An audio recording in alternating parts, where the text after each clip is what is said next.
For 3 generations, the city had owed its cultural identity to Medici patronage.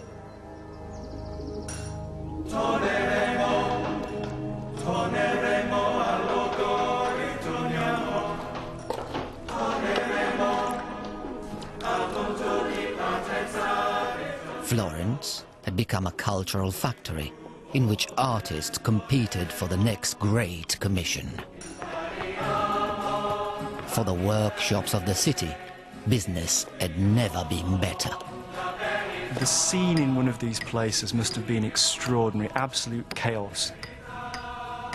You'd have patrons running in and out, looking at work that was in progress, commissioning new works, people mixing colours in the corner, chipping away at blocks in another, casting. People would be casting bronzes in another corner.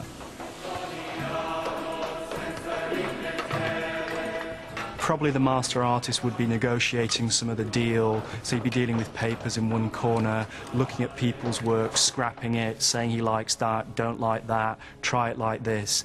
It would have just been organised, creative brilliance and confusion, but very sweaty, very dirty, very messy.